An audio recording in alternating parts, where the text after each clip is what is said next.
महाशिवरात्र स्पेशलमध्ये आज आपण बनवणार आहोत उपवासाचे बटाटे वडे आणि शेंगदाण्याची चटणी। नमस्कार मैत्रिणींनो, साचीज मॉम किचनमध्ये तुम्हा सर्वांचं स्वागत आहे। तुम्ही जर माझ्या चॅनलवर नवीन असाल तर माझ्या चॅनलला लाईक करा, शेअर करा, सबस्क्राइब करा। चला तर मग जास्त वेळ न घालवता रेसिपीला सुरुवात करूया। साहित्य पाहूया। 3 मध्यम आकाराचे बटाटे उकडून घेतलेले आहेत। ही 1 वाटी बगरीचं पीठ मी बगर विकत आणून मिक्सरमध्ये फिरवून 1-2 वेळा चाळून त्याचं पीठ तयार केलेलं आहे। हे भाजलेल्या दाण्याचं 2-3 चमचे कूट आहे। हिरवी मिरची आहे 2-3 टेचून घेतलेली आहे। हे चवीनुसार सैंधव नमक आहे।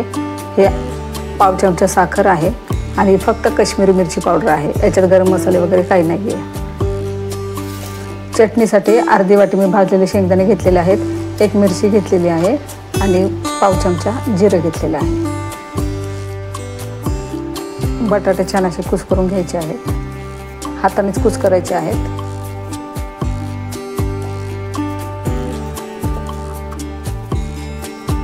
जास्त बारीक करायचं नाहीये।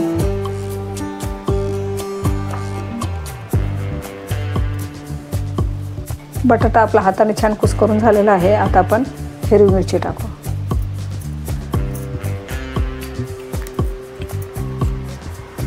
शेंगदाण्याचा कूट,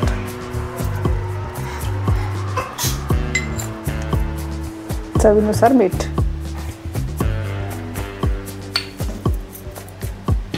थोडीशी साखर टाकायची आहे। कोणत्याही उपवासाच्या पदार्थाला थोडीशी साखर टाकली की पदार्थाला चव आणखीन छान येते। आता हे छान मिक्स करून घेऊया।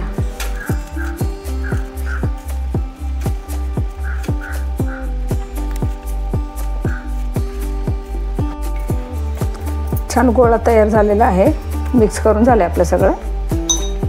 आता आपण त्याचे वडे तयार करणार आहोत। आता आपण वडे करायला घेणार आहोत। त्याआधी मी हाताला थोडंसं तेल लावून घेतलेलं आहे। आता आपण वडे करून घेणार आहोत। मी छोटे छोटे गोळेच घेतलेले आहेत, म्हणजे कमी तेलामध्येही छान तळून होतात। असे छान गोल करायचे आहे आणि थोडासा असं चपटा करायचा आहे।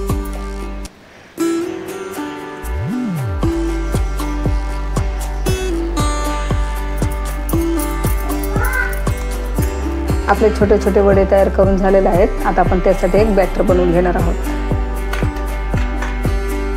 1 वाटी घेतलेलं बगरीचं पीठ, बगरीच्या पिठालाच वरईचं पीठही म्हणतात।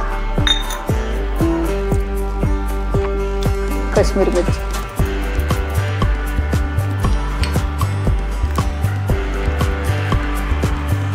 चवीनुसार मीठ,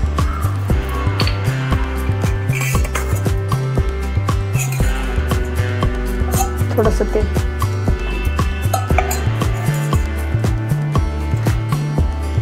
आता छान मिक्स करून घ्यायचं आहे।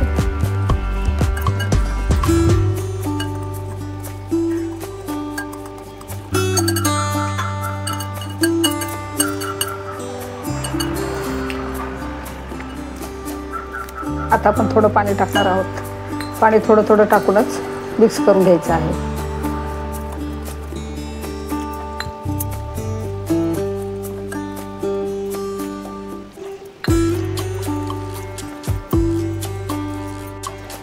आपलं बॅटर हे छान तयार झालेलं आहे।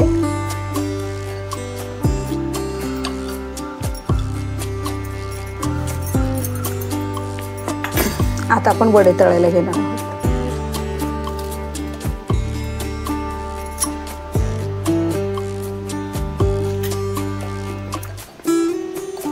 त्याच्यावरती असं सोडायचं आहे।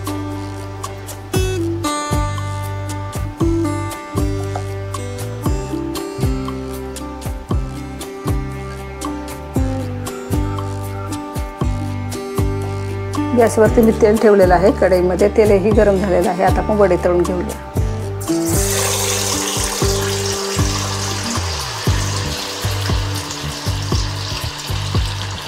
असं चमच्याने घ्यायचं आहे आणि चमचा असा उलटा करायचा आहे। तुम्ही पाहू शकता किती छान क्रिस्पी झालेले आहेत आपले वडे। आता आपण ते काढून घेऊया।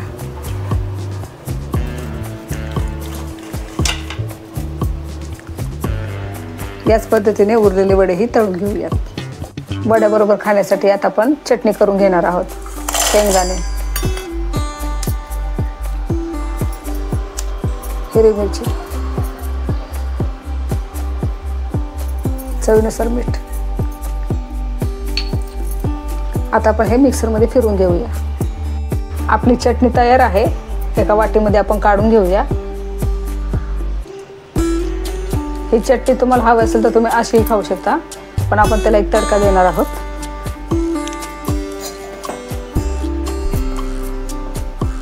इथे मी तडक्याची पळी ठेवली आहे. 1 चमचा तेल टाकलेलं आहे.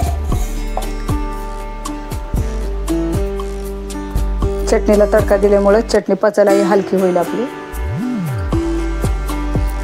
तेल छान गरम झालं की आपण थोडंसं जिरं टाकूया. उपासाला जिरं चालत नसेल तुमच्याकडे तर तुम्ही जिरं स्किपही करू शकता. तुपाची किंवा फक्त तेलाचीही फोडणी तुम्ही देऊ शकता.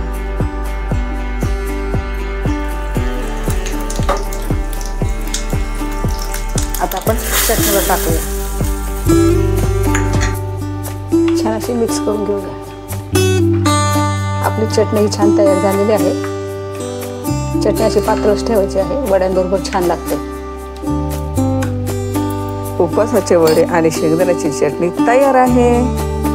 अशाच नवनवीन रेसिपी पाहण्यासाठी माझ्या चॅनलला लाईक करा, शेअर करा, सबस्क्राईब करा. पुन्हा भेटूया एका नवीन रेसिपी सोबत. तोपर्यंत पौष्टिक खा आणि मस्त राहा. धन्यवाद.